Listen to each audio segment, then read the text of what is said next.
दोस्तों, मनोरंजक कहानियों की दुनिया में आपका स्वागत है। आज की कहानी है माँ बनने का असली सुख। अरुंधति कभी माँ नहीं बन सकती थी और यह बात वह भली भांति जानती भी थी। अपनी बंजर कोख उसे भीतर से कचोट रही थी और वह कुछ नहीं कर पा रही थी। लेकिन शामिली के आने के बाद सब बदल गया। कैसे? आ आ आ अरुंधति की आंख खुली तो किसी के ओकने की आवाज सुनकर एकाएक विचार मस्तिष्क में कौंधा। क्या शामली को उल्टियां हो रही हैं? तत्काल ही बिस्तर छोड़ वह बाहर की ओर लपकी। बाहर जाकर देखा तो शामली पौधों को पानी दे रही थी। क्यों रे शामली, अभी तो उल्टी कर रही थी। शामली चौंक कर, जी मैडम जी। अरुंधति शामली के कुछ और पास आकर मुस्कुराई और भौहें उठाकर शरारती अंदाज में बोली, क्या बात है शामली, कोई खुशखबरी है क्या? शामली कुछ न बोली। दोनों हाथों से मुंह छिपाकर ऐसे खड़ी हो गई मानो शर्म के मारे अभी जमीन पर गड़ जाएगी। अरुंधति को बात समझते देर न लगी। शामली, यह तो बहुत ही खुशी की बात है। अब तू सुन, आज से तू कोई भारी काम नहीं करेगी और अपने खान पान पर पूरा ध्यान देगी। और सुन, रमिया कहाँ है? सो रहा है क्या? बुला उसको, मैं आज उसकी खबर लेती हूँ। अब सारे काम वही करेगा, तू सिर्फ आराम करेगी, समझी? अरुंधति के चेहरे पर खुशी, चिंता और उतावलेपन का मिला जुला भाव था। शामली शर्मा कर वहां से दौड़ गई। अरुंधति ने हाथ को ऐसे उठाया मानो कह रही हो, आराम से, थोड़ा हौले हौले चल शामली, जरा संभल कर। शादी के 12 साल बीत चुके थे। अरुंधति की ममता तृषित थी। उसकी बगिया में कोई फूल नहीं खिल सका। रह रहकर अतृप्त मातृत्व सोनी कोख में टीस मारता था। सभी कोशिशें कर ली, सभी अच्छे से अच्छे डॉक्टर, बड़े से बड़े पंडित, वैद्य, तांत्रिक और ओझा से संपर्क किया, लेकिन प्रकृति उसकी गोद में संतान डालना भूल गई थी। अरुंधति को पौधों से बहुत प्यार था। वह पौधों की देखभाल ऐसे करती थी मानो वे उसके अपने बच्चे हों, या फिर कह सकते हैं कि जो ममता, जो वात्सल्य उसमें उबल उबल कर बाहर छलकता था, वही स्नेह वह इन पौधों पर छिड़क कर अपनी ममता की प्यास शांत करती थी। रमिया उसके यहाँ माली का काम करता था। बहुत छुटपन से वह अरुंधति के पास था। अरुंधति को उससे बहुत लगाव था।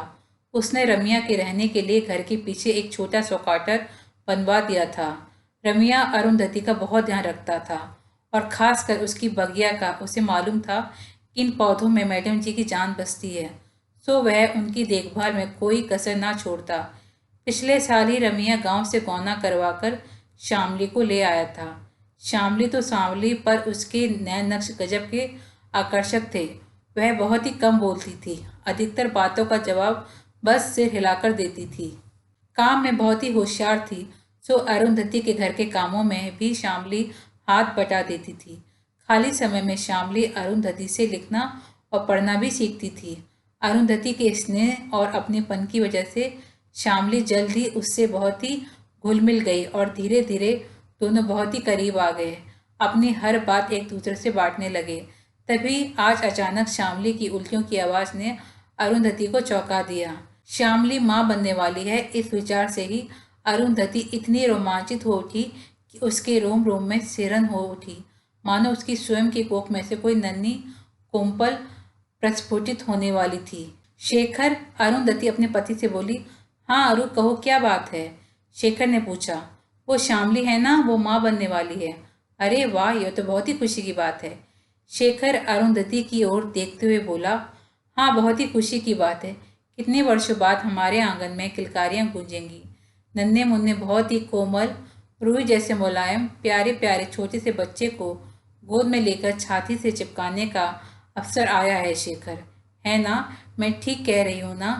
अरुंधति शेखर से बोल रही थी और शेखर जैसे कि सोच में पड़ा। अरुंधति के इस उतावलेपन का आकलन कर रहा था। शेखर चिंतित था, यह सोचकर कि अरुंधति की ममता उसे किस ओर ले जा रही है। इतना उतावलापन, इतना उस पर बच्चे के बारे में सोचना कहीं अरुंधति के लिए घातक सिद्ध ना हो। पर अरुंधति तो बस बोले जा रही थी। मैंने तो शामली से कह दिया कि वह कोई काम न करे, सिर्फ आराम करे और अच्छी अच्छी चीज़ें खाए, खूब जूस पिए, और हाँ, दूध बिना भूले दोनों समय पीना बहुत जरूरी है। आखिर पेट में एक नन्ही सी जान पल रही है। वह बोलती जा रही थी और शेखर उसमें वात्सल्य का बीज फूटते हुए साफ साफ देख रहा था। अरुंधति का अधिकतर समय अब शामली की तीमारदारी में ही निकलता था। उसको समय से खाना खिलाना, जूस पिलाना, जबरदस्ती दूध पिलाना, समय समय पर डॉक्टर से चेकअप करवाना, सब अरुंधति खुद करती थी। रमिया और शामली तो जैसे मैडम जी के युगों युगों के लिए आभारी हो गए थे। कौन किसके लिए इतना करता है, वह भी घर के एक मामूली से नौकर के लिए। उन्हें तो समझ ही नहीं आता था कि वे मैडम जी के इन एहसानों का बदला कैसे चुकाएंगे। 100 जन्मों में भी इतने प्यार, विश्वास और अपनेपन का मूल्य नहीं चुकाया जा सकता। आखिर वह समय भी आ गया जिसकी सबको प्रतीक्षा थी। शामली ने एक फूल से नन्हे पुत्र को जन्म दिया। सबसे पहले अरुंधति ने उसको गोद में लिया। उसकी आंखों से झरझर आंसू बह रहे थे। बच्चे को उसने अपनी छाती से चिपका रखा था।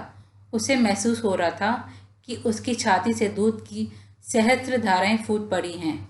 लाइए मैडम, बच्चे को उसकी माँ को दें ताकि वह बच्चे को स्तनपान करवा सके। अचानक नर्स की आवाज़ से अरुंधति की तंद्रा भंग हुई। हाँ हाँ कहकर अरुंधति ने बच्चे को शामली के बगल में लिटा दिया और जैसे कि स्वप्न से जागने के एहसास ने उसको हिलाकर रख दिया। वह बहुत ही भारी मन से लड़खड़ाती हुई कमरे से बाहर निकल आई। शेखर बाहर ही खड़ा था। उसे जिस बात का अंदेशा था वही घटित हुआ। शेखर ने अरुंधति को कमर से पकड़कर गाड़ी में बिठाया और घर ले आया। अरुंधति शून्य में थी, कुछ बोली नहीं। शेखर ने भी कोई बात नहीं छेड़ी क्योंकि वह भली बात ही जानता था कि इस समय अरुंधति के मन में क्या चल रहा है। 3 दिन गुजर गए। अरुंधति ने स्वयं को संभाल लिया था।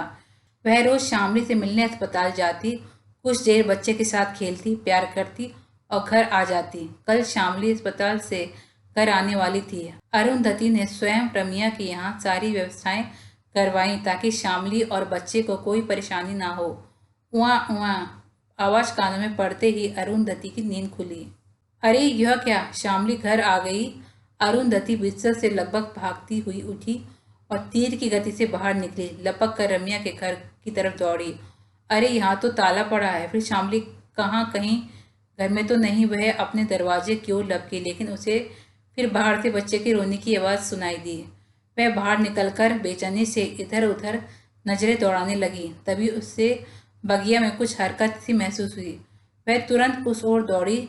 जाकर देखा तो वहाँ फूलों के बीच शामली का बच्चा लेटा हुआ था। ऐसा लग रहा था मानो अभी अभी एक नन्हा सा नया फूल खिला है। अरुंधति ने उसको देखते ही गोद में उठा लिया और बोली, ये रमिया और शामली क्या पागल हो गए हैं जो इस नन्ही सी जान को यूं जमीन पर लिटा दिया। वह पलटकर आवाज देने वाली ही थी कि बच्चे के हाथ एक कागज का टुकड़ा देखकर रुक गई और उस कागज के पुर्जे को पढ़ने लगी। मैडम जी, यह आपकी बगिया का फूल है। हम तो माली थे, हमने बीज लगाया था, परंतु इस बीज को प्यार और ममता से सींचा आपने। अब इस फूल पर सिर्फ आपका अधिकार है। आपकी शामली। अरुंधति कांप रही थी। उसकी आंखें अविरल बह रही थीं। बच्चे को छाती से कसकर चिपटा कर मानो वह पूरे वेग से चिल्लाई, शेखर देखो, मैं बंजर नहीं हूँ। मैं देखो फूल खिला है, मेरे बगिया का फूल, शामली का फूल। दोस्तों, अगर आपको स्टोरी अच्छी लगी हो तो अपने दोस्तों के साथ भी शेयर कीजिए और कमेंट में ज़रूर बताइए कि कैसी लगी स्टोरी।